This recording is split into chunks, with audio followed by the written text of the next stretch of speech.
Bienvenidos, escuchas a este su podcast Bleco Beats, donde pues ese podcast es nuestro primer episodio y pues ya nos lo han pedido pues mucho el que podamos hablar acerca de marketing y tecnología y es por eso que hemos traído a ustedes pues pues nuevo proyecto que se llama Bleco Beats. Su servidor Francisco Méndez les da a todos una cordial bienvenida y tenemos también nuestro coanfitrión que es Edwin Rivera. ¿Cómo estás, Edwin? Bien, bien, pues muchas gracias, muy emocionado, muy entusiasmado por este nuevo proyecto donde efectivamente, debido a la recurrencia que hay allá afuera de parte de las redes sociales, nuestra clientela, mucha gente que nos sigue, que nos pide asesorías, que nos brinda el favor de su atención, pues prácticamente decidimos ponernos a hablar temáticamente de todos esos temas que les hacen ruido en sus cabezas, ¿no? Y bueno, una de las primeras cosas que hicimos empezar desde cero es justamente lo que nos brinda el poder de la comunicación, el por qué estamos aquí hoy en día, ¿no? Que es el Internet. Vamos a platicarles un poquito de qué es el Internet, cómo ha crecido, cómo se ha transformado y pues de dónde surge, desde cuándo existe, ¿no? Tenemos que por ahí el Internet, pues ya tiene bastante rato, más de 50 años, todos por ahí hemos escuchado acerca del proyecto ARPA, ¿verdad, Panchito? Y así es. Bueno, todo empezó, pues, para todos los escuchas que no lo sabían, empezó allá por la Guerra Fría, donde, como saben, hubo un problema ahí muy fuerte entre lo que es Estados Unidos y la Unión Soviética, sobre todo por las ideologías políticas, ¿no? El comunismo, el capitalismo, etcétera. Y bueno, hubo mucha tensión política y, vamos, lo que se llamó lo que es la Guerra Fría, ¿no? Que llevó algunos conflictos bélicos, como la guerra de Vietnam, la guerra de Corea, la guerra de Afganistán, entre otras. Y sin embargo, pues esta época también nos llevó a grandes avances en lo que es la ciencia y tecnología, y uno de ellos pues es el Internet, porque allá por 1958 ARPA, que era una pues asociación encargada de hacer proyectos, algunos militares, otros de característica científica, pues desarrolló una red de computadoras precisamente para que sirviera como una especie de respaldo en caso de un holocausto nuclear, ¿no? Y allá por 1967 sale lo que ellos le llamaban el ARPANET, que era una red de ordenadores que reunía pues varios ideales que ya había establecido diferentes universidades como el MIT de Massachusetts, entre otras. Y bueno, digamos que con esto dieron la pauta a lo que era el Internet, como lo conocemos. O sea, era una idea para poder hacer respaldos, para poder tener una comunicación entre los ordenadores, evidentemente el gobierno estadounidense, pero vamos, esto evolucionó a tal grado que no sé si recuerdas, Edwin, cómo siguió la evolución después del ARPANET. Pues entendamos primero el concepto de que, bueno, las computadoras eran unos maquinones antes, eran grandes tarjetas electrónicas que ocupaban el volumen hasta de una habitación completa, hasta de una habitación entera que evoluciona en cuanto a su tamaño, a su funcionalidad. De hecho, existe el mito de que ARPA y ARPANET fueron proyectos ahí que encargó el gobierno de los Estados Unidos y que involucró al Pentágono con la finalidad de protegerse de una amenaza nuclear, ¿no? De hecho, y el tema de la guerra entre las grandes potencias derivadas sus diferencias ideológicas o políticas, pues creo que lo estamos viviendo hasta el día de hoy, ¿no? También estaba la carrera espacial, me acuerdo ahí en esas fechas. Bueno, no me acuerdo porque yo no nací en esas fechas, pero me acuerdo debido a la historia de la computación que nos cuentan a los que estamos inmersos en estas carreras. Y entonces pues, las computadoras no tenían una capacidad de interactuar o comunicarse entre sí. Entonces se dice, bueno, al menos eso nos dijeron que el encargo entre ARPA y ARPANET tiene que ver con hagan que las computadoras se comuniquen entre sí, puedan transmitir mensajes, ¿no? Puedan mandar un hola mundo, ya saben, es uno de los primeros mensajes que ponemos cuando programamos nuestra primera línea de código, pues entre una distancia entre un nodo A y un nodo B, ¿no? Entonces, transmitir un mensaje entre una computadora y otra fue una de las primeras cosas que se lograron a través de ARPA y se dice que pues, prácticamente ese logro fue pues el inicio de la intercomunicación entre ordenadores y cuando el Internet surge, no de la manera planificada y proyectada como se tiene hasta hoy en día. De hecho, y las personas que iniciaron todos estos procesos, pues poco o nada tuvieron que ver con cómo fue o cómo fueron evolucionando las cosas después de que las computadoras fueron comunicándose, ¿no? Eso fueron pues los primeros inicios, ¿no?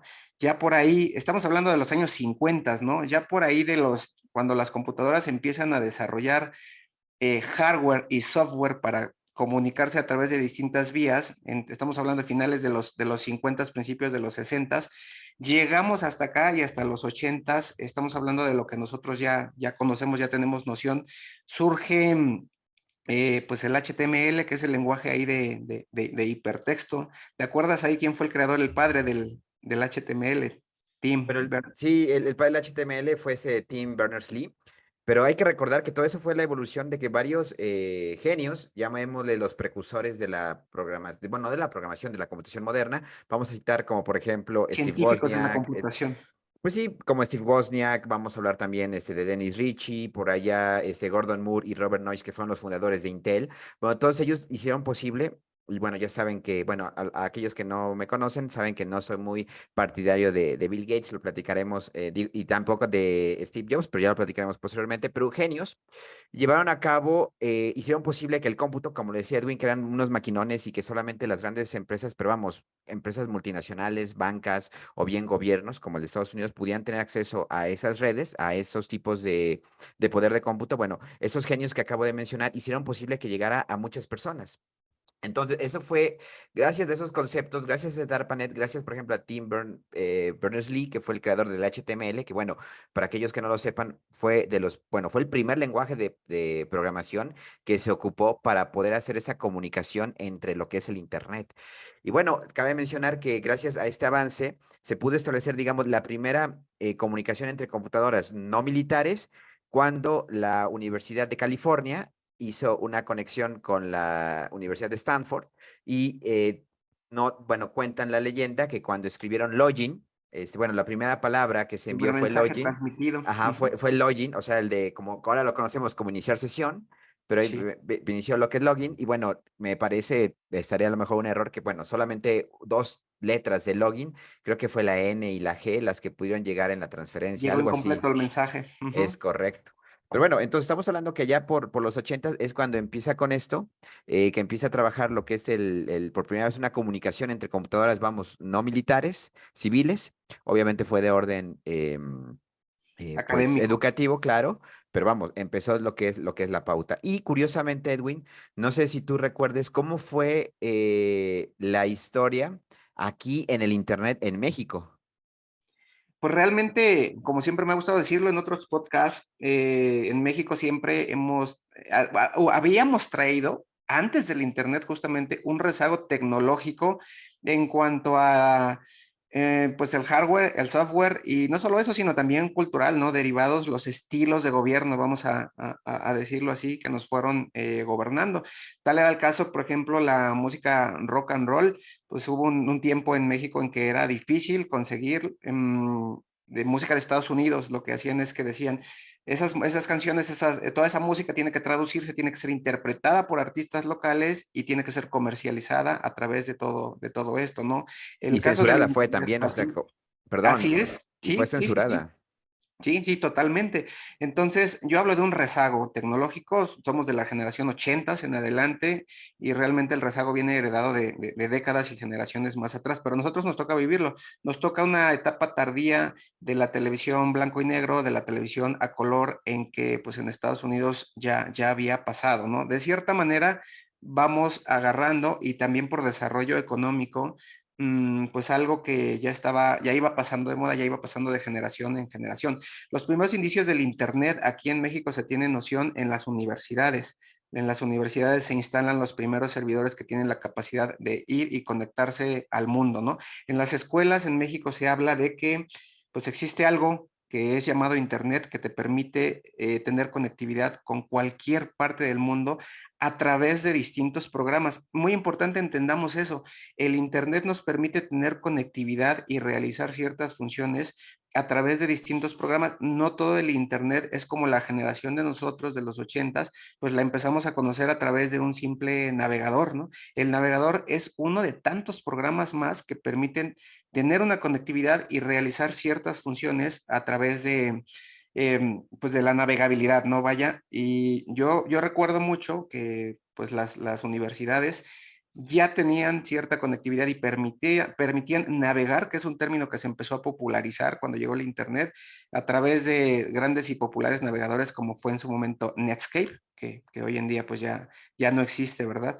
Pero era algo exclusivo de las universidades. Las personas que tenían acceso pues eran los estudiantes, los adscritos, porque empezaron a abrir laboratorios para que tuvieran conocimiento y acceso. Estamos hablando de la década de los 90. Así es. Y bueno, aquí en Internet, como dice Edwin, tuvimos un rezago bastante fuerte. Ya ese rezago, pues creo que cerró la brecha cuando ya empezó a popularizarse el Internet. Pero bueno, algo que mencionó Edwin es que efectivamente la historia con el Internet en México, nada más para mencionar, empezó en el TEC de Monterrey con un proyecto llamado BitNet, en donde pues buscaba lo que es la interconexión, digamos, del campus el tecnológico de Monterrey, allá en Monterrey, pero tuvo ciertos problemas. Posteriormente, en el 87, la UNAM, a través, bueno, si ustedes pueden indagar e investigar un poco más, bueno, la UNAM, después de un esfuerzo, a través de una antena parabólica gigante, logró hacer la conexión. Y bueno, la conexión dependió de lo que era la empresa paraestatal en esa época, que era Telmex. Recuerden, no era una empresa privada como la conocemos, sino era parte de una, pues, compañía del gobierno, ¿no? Entonces, en esa época logramos lo que es la conexión, pero vamos, era algo muy diferente a lo que teníamos, tenían bastantes caídas, no era algo muy estable, pero digamos que empezó lo que es el trabajo con Internet. Y ya como lo decía Edwin, La ya en la época, velocidad de sí, conexión. en la época de los noventas, acuérdense que mencionamos hace unos minutos que grandes precursores de la programación moderna hicieron posible que el poder de cómputo llegara a las pequeñas, medianas, inclusive a las familias, y ese poder de cómputo hizo que pues ya muchas personas tuvieran acceso a una computadora. ¿Qué fue lo que pasó? Con la posibilidad de poder hacer la interconexión, allá por 1993, el gobierno de Estados Unidos, que es lo que permite, permite a las empresas privadas crear sus propias redes y entonces establecen un concepto que es el dominio público, que ahorita no entraremos mucho detalle que es un dominio, eso lo dejaremos para Para otras otro charlas. podcast, un tema muy Ajá. extenso. Pero básicamente un dominio es el nombre que uno tiene de su empresa, ¿no? Entonces empieza con ello y ya en el 93, como mencionaba Edwin, cuando empieza la época de los 90, es cuando se crea el primer motor de búsqueda, que no fue Google. El primer motor de búsqueda, no sé si recuerdas tú, Edwin, o lo conociste, se llamaba Webcrawler. No sé si alguna vez tuviste la oportunidad de poder utilizarlo. No, definitivamente no. Y la primera vez que yo tomo una computadora con internet, me toca computadoras con Netscape instalado, un tipo de, pues yo creo que ya era un tipo de, vamos a decirlo, de pleito que traía la universidad, en este caso que fue la que me facilitó a mí la primera computadora, porque ya estaba dominando el mercado en ese entonces el Internet Explorer, que pues prácticamente es el navegador de un gran visionario que es Bill Gates. Bill Gates fue un gran visionario en el sentido de que él veía las cosas hacia el futuro, ¿no? O sea, él decía, en un futuro la gente va a tener computadoras en sus hogares, yo tengo que crear el sistema operativo que haga que esas computadoras corran. Cuando él ve el Internet llegar, dice, yo tengo que tener el navegador que va a ser la puerta de enlace hacia el mundo del Internet, de todo el mundo, de todos los seres humanos comunes y corrientes. Mi navegador tiene que ser el más utilizado, ¿no? Entonces, mi sistema operativo encima, mi navegador, pues imagínense, ¿no? Todavía me tocó ver cuando Bill Gates no abandonó, todavía estaba en cargo dentro de Microsoft, que cuando él tuvo la visión de que el Internet iba a llegar a televisores, a dispositivos móviles, a videojuegos y medios portátiles que en el futuro se iban a conocer, a conectar a Internet, ¿no? Y eso en la década de los 2000. O sea, les digo, este hombre era un visionario, este hombre decía, el Internet va a llegar, va a penetrar, se va a volver un recurso de amplio uso, un recurso casi indispensable. Mis sistemas, mi software y también mi hardware tiene que estar ahí dominando el mercado, ¿no? Entonces a mí me tocó con Netscape el primer navegador, o sea, definitivamente ya no llegué a conocerlo. Ok, bueno, y lo interesante del web crawler es que pues fue un motor de búsqueda parecido a lo que tiene Google, pero fue, digamos, el primer, como ya empezaron los dominios, empezaron las empresas a colocar ya su información, es decir, sus páginas muy primitivas, ¿no? Como las conocemos hoy en día, que pues, gracias al Internet, pues básicamente sustenta no solamente la diversión, sino ya los empleos hoy en día. Es decir, ya no podemos considerar el Internet como una ventaja competitiva, ya es una necesidad en sí, desde hace ya tiene, yo creo que más de una década que es así. Sin embargo, allá por 94, pues ya las páginas empiezan a tener necesidad, se crea WebCrawler y fue la primera vez que hubo un motor de búsqueda a través de texto. Es decir, las compañías y demás solían colocar páginas muy simples o información muy simple y bueno, este navegador o más bien este buscador, lo que hacía era a través del texto buscarlo.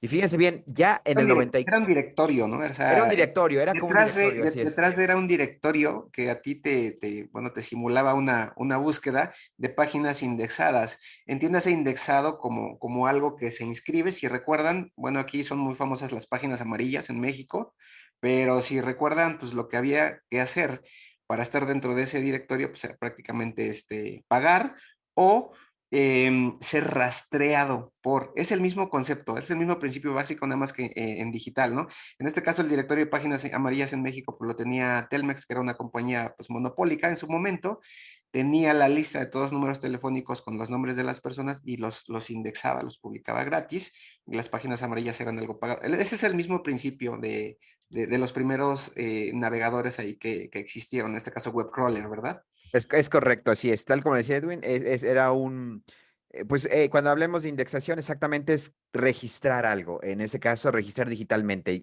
Creo que el ejemplo que da Edwin para todos los escuchas es excelente. Los que ya son, pues ya estamos un poco más veteranos en la vida, pues recordarán muy bien las famosas páginas amarillas, ¿no? Y bueno. Después de esto, fíjense bien, en el 94 es cuando empieza ya a hacer una revolución y empiezan las primeras tiendas en línea. Y bueno, obviamente entre ellas pues va a estar Amazon, que ahora actualmente es uno de los monstruos comerciales en el Internet. Y al igual que eBay, empezaron ya las pequeñas transacciones a trabajarse allá por el 94. Alrededor del Y, 94.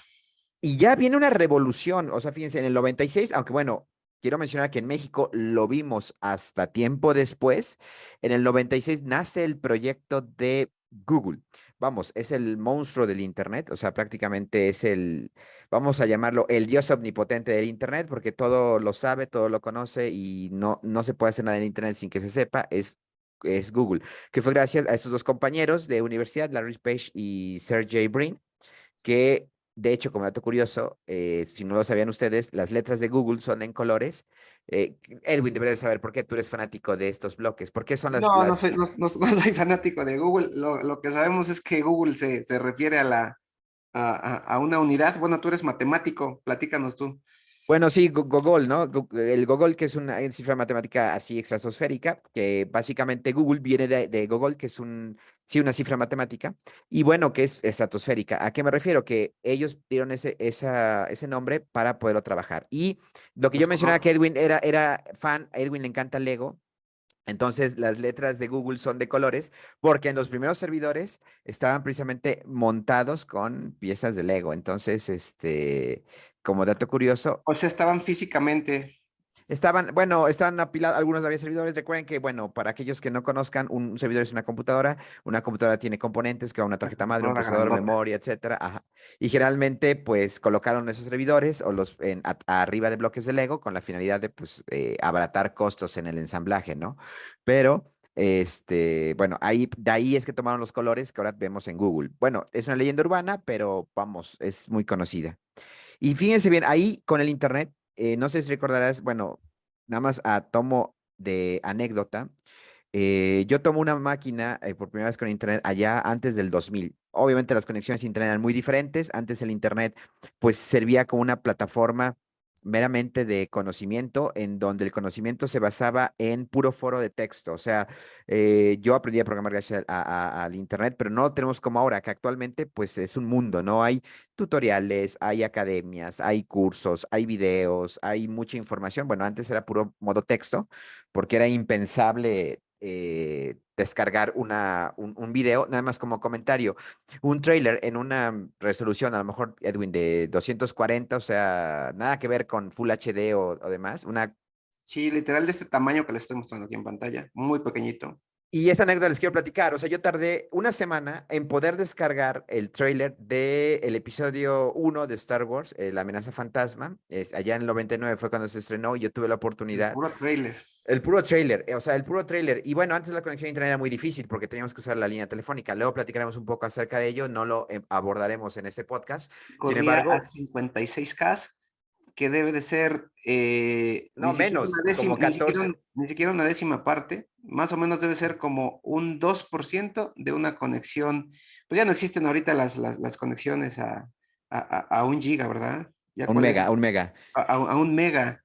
No, ya no. ¿Cuál es la conexión más? Vaya, imagínense, cuando Vamos a corría utilizar normal. creo que anda como en 50 megas, ¿no? En casa hay 50 megas, 30 megas, 100 megas. Sí, no vaya. Aquí en México. La velocidad de conexión, si sacamos un margen porcentual, no le llega ni al 0,05% Sí, de... es algo muy, muy pequeño, ¿no? Pero vean, entonces eso evoluciona y creo que el Internet hubo ahí un boom con la creación de las redes sociales. Allá por el 2000, bueno, 2004, 2005, empiezan las redes sociales, nace 2005 YouTube, y bueno, realmente ahí empieza una evolución, aunque quiero decir algo, a pesar de que no soy muy fanático de la empresa de la manzanita, sí quiero mencionar que en el famoso keynote o presentación del 2007, en enero, cuando este Steve Jobs, aún vivo, presenta el dispositivo móvil que conocemos famosísimo, como ya sabrán cuál es, pero a lo mejor no podemos mencionarlo por temas de marca, el primer dispositivo de la manzana, el Sí, sí se teléfono. puede, sí, sí se Ah, ok, puede mencionar. el famoso iPhone realmente revolucionó la idea de un teléfono inteligente. Aunque ya existían teléfonos inteligentes como BlackBerry, también los PDAs de Palm o inclusive HP hicieron algunos dispositivos inteligentes, pero realmente el teléfono inteligente como una especie de mosaico con una pantalla táctil al 100, bueno, que ocupaba, digamos, el mayor tamaño del celular, cambió el paradigma. Y la realidad, Edwin, es que yo siempre lo he dicho cuando tengo la oportunidad de hablarle a alumnos, hablarle en ese tipo de espacios, que realmente el teléfono móvil, que ya ni se llama teléfono móvil, ya es en realidad un dispositivo inteligente, se convirtió en una extensión de nosotros. O Sí, sea, definitivamente. no sé Sí, si... definitivamente. Vaya, es una computadora incluso más poderosa que la que estamos utilizando en este momento, que la de que muchos de ustedes están utilizando mucho en este momento. Es una computadora tremenda, tremenda, tremenda. Que bueno, eso ya viene a ser una revolución relativamente reciente y es uno de los cambios precisamente en el paradigma de la computación y del Internet en el mundo. Uno de los primeros, de hecho, fue el uso de la computadora personal y creo que también es atribuible a Apple, por lo menos la idea inicial de hacerlo masivo. Si bien y detrás de ellos hay precursores, como en todo, pues las primeras Apple fueron las responsables. De hecho, incluso hasta el primer virus informático en Internet corre en una Apple II, porque pues eran de las primeras Ah, sí, claro. computadoras instaladas, ¿no? Eh, Entonces, este hombre también fue un visionario, igual que Gates, veía venir la masificación de las cosas y pues realmente lo que hoy en día tenemos en nuestras manos, en nuestros smartphones, pues deriva de ese primer iPhone que salió a la luz Y, hace y, y algunos de años. hecho, muy seguramente ese podcast lo están escuchando mientras están haciendo el ejercicio, mientras van al trabajo, o a lo mejor lo están escuchando para poder resolver alguna tarea acerca de la historia del Internet, pero bueno, lo están disfrutando a través, muy seguramente, de un dispositivo móvil como un smartphone. Entonces, es donde digo, ya gracias a la inclusión de ese dispositivo, una extensión de nosotros, es cuando el Internet cambia y tenemos una nueva generación de Internet. Actualmente, pues ya que vemos, cuando vamos a un restaurante ha cambiado el paradigma, siempre veo jóvenes y hasta personas no tan jóvenes tomando la fotografía de sus alimentos. Creo que a lo mejor muchos de los hábitos que tenemos en la mañana, lo primero que hacemos al despertar es ver nuestro feed de notificaciones, a ver cuántos WhatsApp tenemos, a ver cuántos mensajes de Facebook, a ver cuántos Telegram, o sea, cuántos Twitter. O sea, realmente nos hemos convertido ahora en, pues ya, más bien el celular se convirtió en una extensión de nosotros. O sea, y actualmente el celular, bueno, yo le llamo celular, pero el dispositivo móvil se encarga de tomar muchos datos, ¿no? Que nuestros datos de ejercicio, que cuánto nadamos, cuánto corremos, cuánto caminamos, qué cosas ¿Cuánto compramos, dormimos? cuánto dormimos, Nos y entonces escuchan. no, claro, nos escuchan y ha generado algo que lo platicaremos en otro podcast, que es el famoso Big Data o el Big Data, como le llaman. ¿En qué consiste? Bueno, pues obviamente esta acumulación de Internet es como lo tenemos ahora. Pero bueno, el Internet tal como lo vemos no es lo mismo para nosotros México como en otros países. Realmente el Internet ha tenido diferentes usos en diferentes regiones del mundo. No sé si quieres comentar algunas experiencias o conocimiento que tengas, Edwin, de otros países. Sí, fíjate que yo tuve dos experiencias particulares trabajando con programadores de otras partes del mundo, particularmente Rusia y China, donde yo no adivinaba, por ejemplo, en China, por qué no podía comunicarme con este programador por WhatsApp, ¿no? Fue dentro de las primeras interacciones que tuve ya hace algunos años este chico pues nunca me explicó que no podía utilizar WhatsApp, pues porque prácticamente lo tenían prohibido y ellos tenían sus propias aplicaciones, sus propios programas, las propias empresas reguladas por el gobierno que podían pues dar un margen operativo y de permisibilidad allá en ese país, así como en China, me tocó la experiencia de Rusia de recibir correos con un arroba Yandex, ¿no? Arroba Yandex. Se me asemejó en su momento un poquito la interfaz de Yandex a Yahoo, aquí en México.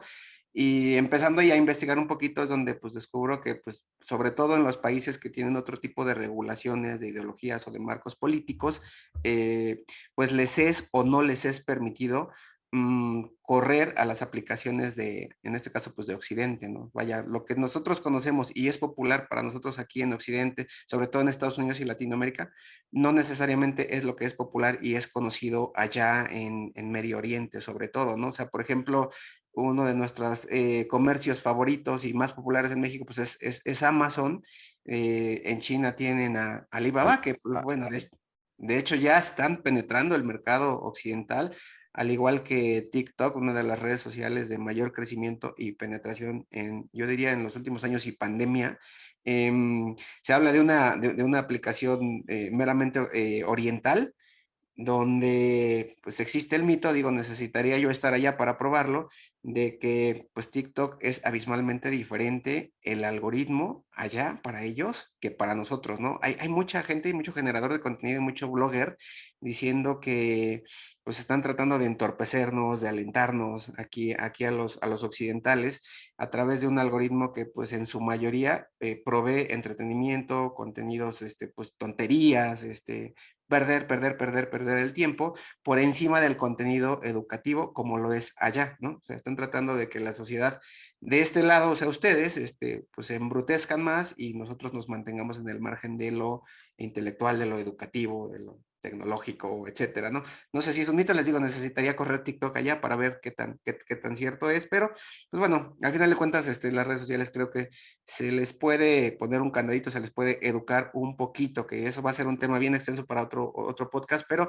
bien importante, uno ahorita que estamos hablando de redes sociales, de los últimos paradigmas de cambio en el Internet, justamente esa pauta la marcan las redes sociales, porque pues el Internet, el mundo del Internet prácticamente era en su mayoría correo electrónico, comunicación entre servidores, servicios especiales y navegador. Todo era navegador. Viene este señor que es don Mark Zuckerberg a cambiar este paradigma con la incursión de Facebook y el Internet cambia y se transforma totalmente. Tal grado que hoy en día el Internet para una persona de una generación en específico, como por ejemplo pueden ser los adultos mayores, es en su mayoría Facebook o Instagram o la red social de su preferencia. Vaya, hay personas, sobre todo los adultos mayores, que incursionaron al Internet en una etapa tardía o en esta época del paradigma de redes sociales, del Internet 2.0, 3.0, etcétera, donde pues ellos para encontrar algo entran a su aplicación de Facebook desde su teléfono y para ellos no existe otra cosa que eso. O TikTok que está ganando mucho terreno. Por eso hay tanta gente hoy en día diciendo TikTok es el nuevo buscador y Google se está quedando atrás, ¿no? Bueno, es tema para otro podcast, pero así es como ha venido evolucionando y cambiando el Internet a través de distintas pues, brechas generacionales, ¿no? En las distintas regiones. Así es, Panchito. Es correcto. Entonces, pues básicamente tenemos esta experiencia de uso del Internet, la cual es muy vasta. Y bueno, creo que hemos llegado a lo que es la finalización de esta pequeña cápsula que les traemos a ustedes, pero no antes decirles que, bueno, hay mucho que conocer en Internet y vamos a hablar muchísimo acerca de las tecnologías, de todo lo que mencionaba Edwin, de cómo se dio esta evolución, de cómo las redes sociales actualmente no, se pueden convertir no solamente en ese distractor que mencionaba, sino también se pueden convertir en un fuerte aliado, sobre todo para sus negocios, sus empresas y también para ustedes, porque el marketing digital no es únicamente válido para las empresas, también es muy válido para el uso personal. Pero bueno, vamos a terminar lo que es esta primer capítulo de lo que es sus cápsulas de Bleco Bits. Edwin, no sé si quieres algo así para despedir a la audiencia, si quieren Sí, comentar las redes sociales, etcétera, donde pueden seguirnos. Nos encuentran como Bleco, Blico, como sea de su agrado pronunciarlo. Antes de despedirnos, les dejo por ahí un poquito de datos y estadísticas. Nosotros estamos en México, la penetración del Internet en México es del 72%. Traducido esto a números, somos 125 millones de mexicanos, 84 millones de ellos ya tenemos acceso a Internet. Y este fenómeno impacta a nivel global, ¿no? De hecho, se habla de que la media mundial es del 48% del alcance y la penetración a Internet. Esto va muy asociado al alcance de la conectividad y la tecnología. Tener una computadora, tener un dispositivo y dónde conectarlo prácticamente. Ya estas grandes cabezas como Mark Zuckerberg y líderes en la tecnología o Elon Musk están trabajando en cómo llevar Internet prácticamente a todo el mundo. Porque otra cosa que deben saber, dato bien importante, el Internet no viaja en su mayoría por la vía satelital. La gran mayoría de la conectividad del Internet se da por la vía cableada. Es increíble de pensar, pero grandes cantidades y toneladas de cable y fibra óptica pasan a través del mar y las montañas para comunicarnos. Entonces, estas personas están trabajando, invirtiendo muchos esfuerzos y dinero para ver cómo pueden generar una red de satélites que envuelvan todo el globo y que generen esa conectividad al menor costo, si no es que dentro de sus objetivos está brindarlo gratuitamente, si no me equivoco, va Panchito. Así es, y bueno, acabas de romper un mito muy fuerte que generalmente se cree que el Internet únicamente está en los satélites, pero no, en realidad son cables submarinos que están atravesando todo el globo terráqueo que Así. llevan precisamente lo que es el aprovisionamiento del Internet. Pues así es, muy tenemos mucho que platicarles, espero que nos sigan sintonizando en las próximas emisiones de su podcast y su espacio de Bleco Oblico Bits. Muchas gracias a todos, que tengan Muchas todos un gracias. excelente día. Hasta luego.